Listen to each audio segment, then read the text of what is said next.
बात करेंगे क्लास 8 का chapter number 2 linear equation in one variable. तो linear equation in one variable को समझने से पहले हमें समझना होगा अलजेब्रिक एक्सप्रेशन कैसे किसे कहते हैं।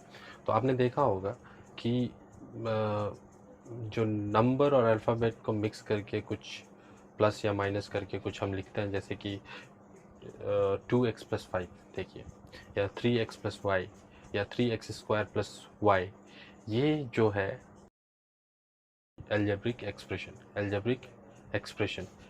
एक्सप्रेशन में क्या होता है, तो नंबर्स कुछ अल्फ़ाबेट के साथ ऑपरेशन के द्वारा जोड़ा या घटाया या फिर मल्टीप्लाई इस तरीके से किया जाता है। जैसे कि आप पहला एग्जांपल देख सकते हो 2x+5, यहाँ पे देख लो अल्फ़ाबेट के साथ नंबर्स है कुछ, जैसे कि 2x के साथ मल्टीप्लिकेशन में है और 5 जो है x के साथ एडिशन में है।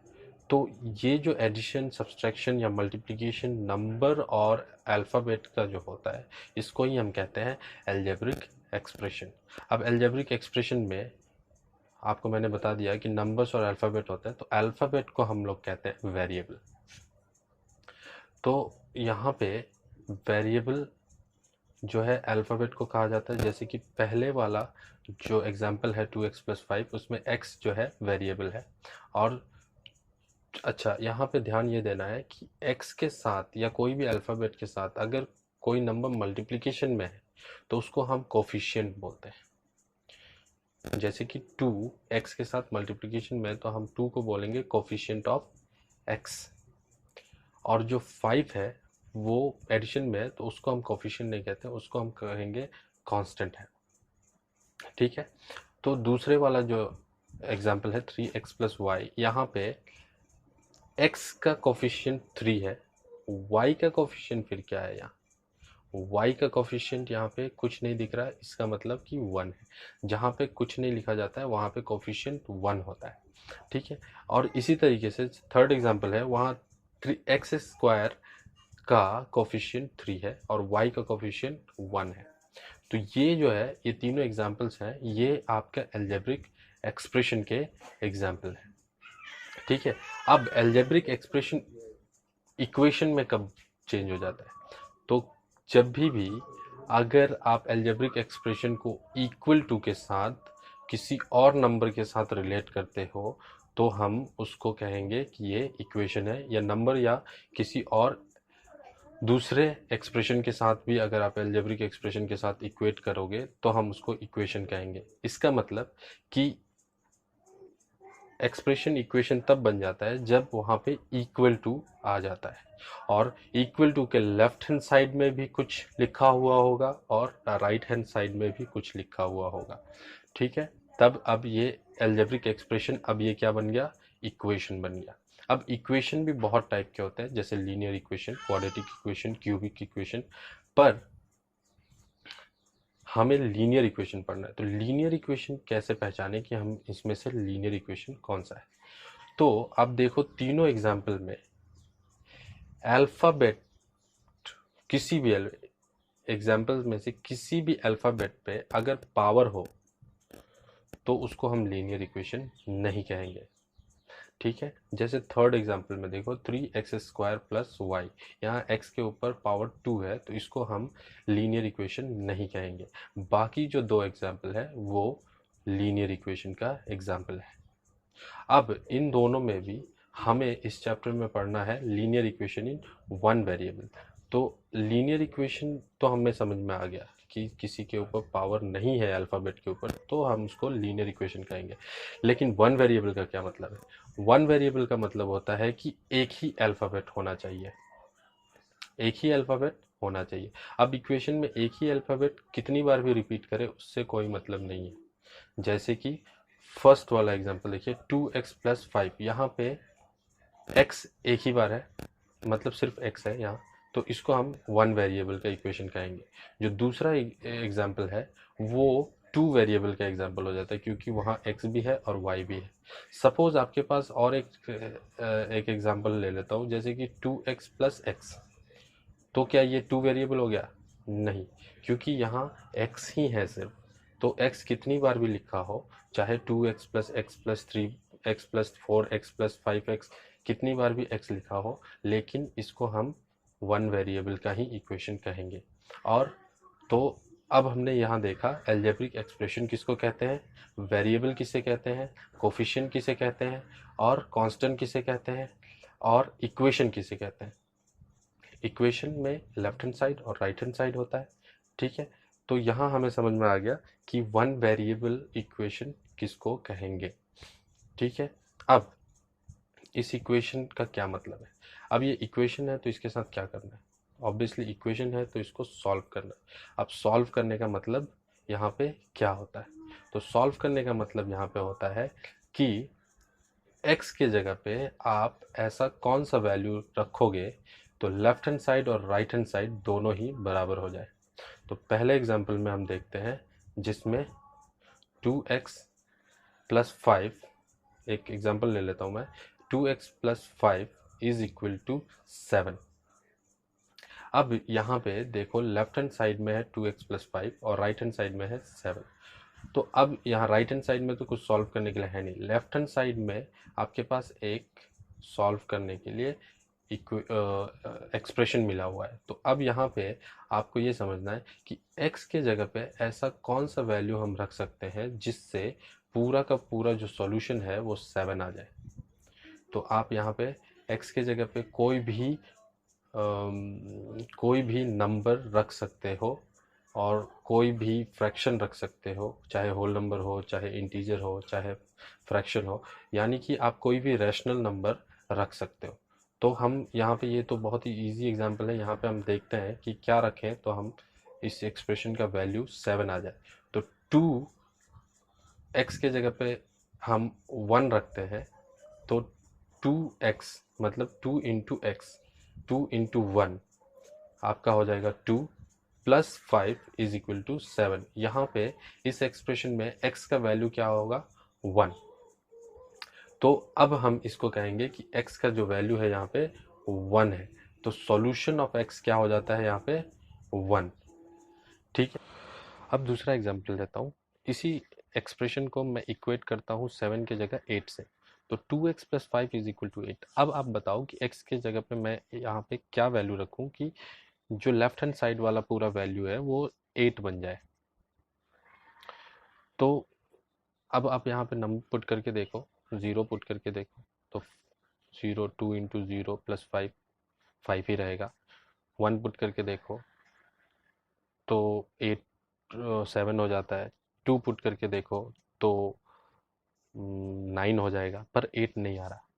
तो यहाँ पे 8 कैसे आएगा, तो 8 यहाँ पे x के जगह पे 3/2 पुट करने पे 8 आएगा। आप यहाँ पे देख सकते हैं स्क्रीन पे कि 2 into 3/2 plus 5, left hand side वाला अगर हम लें तो x के जगह पे अगर हम 3/2 रखते हैं तो 8 आ जाता है।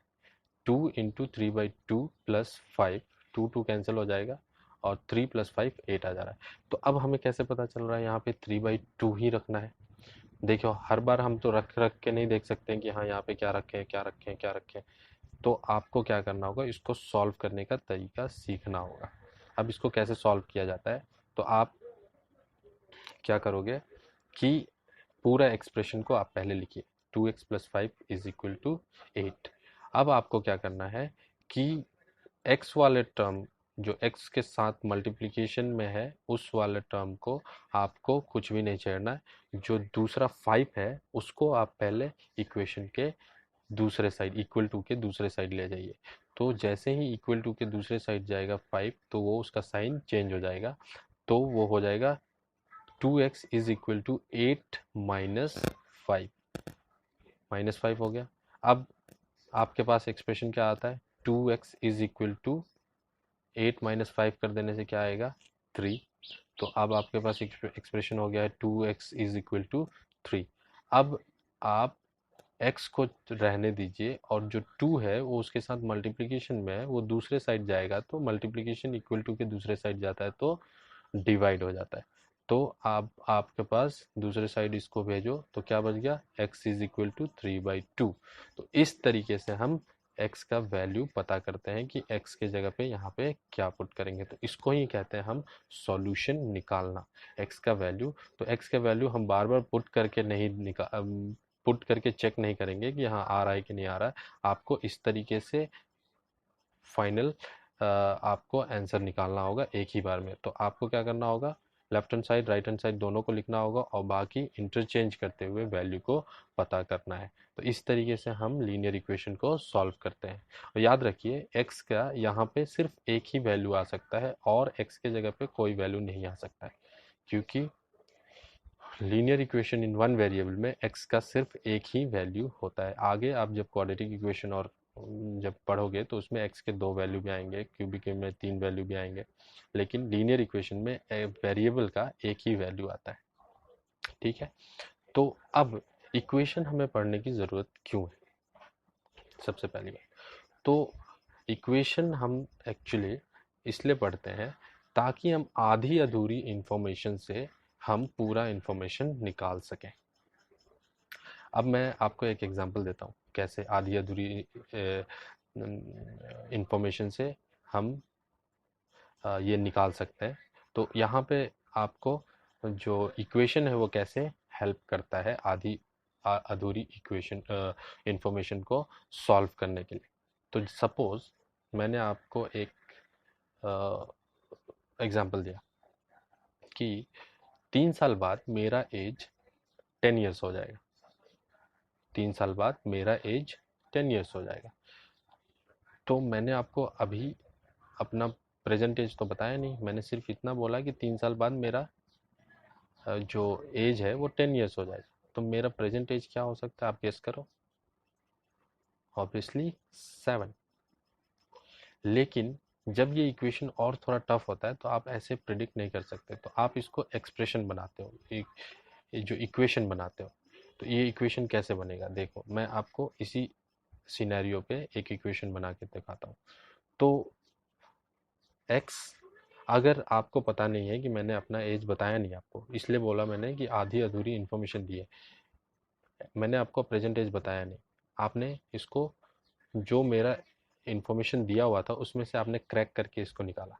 डायरेक्टली मैंने नहीं बोला कि मेरा एज 7 ईयर्स है, मैंने क्या बोला कि 3 साल बाद मेरा एज 10 साल हो जाएगा। तो आपने इसको क्रैक करके निकाला, इसीलिए इक्वेशन की ज़रूरत पड़ती है क्रैक करने के लिए। तो इसको इक्वेशन में हम कैसे लिखेंगे, तो इक्वेशन में जो चीज़ आपको नहीं पता होती है उसको हम x सपोज करते हैं। तो अभी मेरा प्रेजेंट एज आप सपोज करो नहीं पता है, क्योंकि जो इन्फॉर्मेशन दिया था उसमें मैंने प्रेजेंट एज नहीं बताया था। तो प्रेजेंट एज नहीं बताया था तो उसको मैं क्या करूँगा, x सपोज करूँगा। तो x सपोज करूँगा तो अब इन्फॉर्मेशन जो है आपको इस x के साथ में आपको लेके चलना होगा। तो x के साथ में कैसे आप लेके चलेंगे इन्फॉर्मेशन को, तो अभी प्रेजेंट एज मेरा x है और मैंने बताया कि 3 साल बाद मेरा एज 10 ईयर्स हो जाएगा। तो आप क्या करोगे, x +3, क्योंकि प्रेजेंट एज x है, x में 3 प्लस करेंगे तो मेरा एज कितना आना चाहिए, इज इक्वल टू 10। तो जो अभी सिनेरियो बताया था मैंने उसका एल्जेब्रिक एक्सप्रेशन क्या हो जाता है, x+3 इज इक्वल टू 10। और जब आप x को सॉल्व करोगे तो आपको x का वैल्यू 7 आएगा, जो आपने गेस भी किया था। ठीक है, तो ये एक सिंपल एग्जांपल है इक्वेशन की ज़रूरत हमें क्यों होती है ये समझाने के लिए। ठीक है, और मैं अब आपको दूसरा एक एग्जांपल से समझाता हूँ कि इक्वेशन आधी अधूरी इन्फॉर्मेशन को कैसे पूरी इन्फॉर्मेशन में चेंज करता है। सपोज मैंने आपसे कहा कि अगर किसी नंबर में अगर आप 5 प्लस करोगे तो आपको 12 मिलेगा। किसी नंबर में अगर आप 5 प्लस कर देते हो तो आपको 12 मिलता है। तो अब आप बताओ मेरे को कि वो नंबर कौन सा है। तो यहाँ पे भी आप गेस कर सकते हो किस नंबर में अगर आप 5 प्लस करोगे तो आपको 12 मिलेगा, 7। तो ये एक्चुअली आपने एक इक्वेशन बनाया है पर आपको पता नहीं है कि ये इक्वेशन है। कैसे, देखो आपने इक्वेशन ऐसे बनाया कि किसी नंबर में अगर आप 5 प्लस करोगे तो 12 मिलेगा। तो इक्वेशन आपने कैसे बनाया, 5 प्लस x, किसी नंबर में 5 प्लस किया तो x + 5 इज इक्वल टू 12। और जब आप 5 को उस साइड ले जाते हो इक्वेशन के, तो आपको x is equal to 12 minus 5 that is 7। ये इक्वेशन से बना है एक्चुअली। तो हम डे टू डे लाइफ में भी ये चीज़ करते हैं, पर हमें पता नहीं होता कि वो linear equation in one variable है। ठीक है, तो फॉर एग्जांपल और मैं बताता हूँ कि अगर आप किसी नंबर में 9 माइनस करते हो तो आपको 2 मिलेगा। ठीक है, तो आपको क्या पता है, ऑब्वियसली 11 से 9 माइनस होगा तो 2 मिलेगा। तो आपने इसको भी एक लीनियर इक्वेशन से बनाया है। अब वो क्या है, x minus 9 is equal to 2, और 9 को जब आप इधर भेजोगे तो प्लस बन जाएगा, 2 प्लस 9 11 हो जाएगा। तो x का वैल्यू कितना है, 11 है। इस तरीके से हम लीनियर इक्वेशन से आधी अधूरी इंफॉर्मेशन से पूरा इंफॉर्मेशन निकालते हैं। ठीक है, तो और कुछ एग्जाम्पल मैं आपको देना चाहूँगा। जैसे कि अब मैं आपको इक्वेशन बनाने का सिखाता हूँ कि अगर आप किसी नंबर को डबल करते हो और उसमें 5 प्लस कर देते हो तो आपको 25 मिलेगा। अब मैंने क्या कहा कि किसी नंबर को अगर आप डबल करते हो और उसमें 5 प्लस कर देते हो तो आपको आंसर क्या मिलेगा, 25। तो अब बताओ कि नंबर क्या होगा। तो अब आपको क्या करना है कि आप सोचो कि किसी नंबर को डबल करें और उसमें 5 ऐड करें तो 25। तो अब वो नंबर कौन सा होगा, 10, है ना। 10 को डबल करोगे तो 20, 20 प्लस 5 करोगे तो 25। अब ये थोड़ा सा मुश्किल होते जा रहा है, इसीलिए इक्वेशन अब इसको और आसान करते जाएगा। आप देखो कैसे कर रहा है इक्वेशन आसान। तो अब मैंने कहा कि किसी नंबर को डबल करोगे और उसमें 5 प्लस करोगे तो 25 मिलेगा। तो अब नंबर को आपको क्या ले लेना है, x, क्योंकि नंबर हमें पता नहीं है। ठीक है, तो नंबर को डबल करेंगे, डबल मतलब 2 से मल्टीप्लाई, तो 2x, फिर क्या करना है आपको, 5 उसमें प्लस करना है, तो 2x plus 5 is equal to 25। अब आपका यहाँ पे जो इक्वेशन है ये आप जब सॉल्व करोगे तो आपको x का वैल्यू 10 मिलेगा। देख लो सॉल्व करके, 5 को उधर भेजो, 25 से 5 माइनस हो जाएगा और क्या आएगा 20, और 2 20 को जाकर डिवाइड करेगा तो x का वैल्यू क्या मिल रहा है हमें, 10। तो इस तरीके से ये वर्क करता है। आगे मैं आपको जब चैप्टर पढ़ाते जाऊंगा तो आपको ये बहुत ही अच्छे से और समझ में आएगा। तो नेक्स्ट वीडियो में मैं आपको चैप्टर समझाऊंगा। आज के लिए इतना ही, मिलते हैं नेक्स्ट वीडियो में।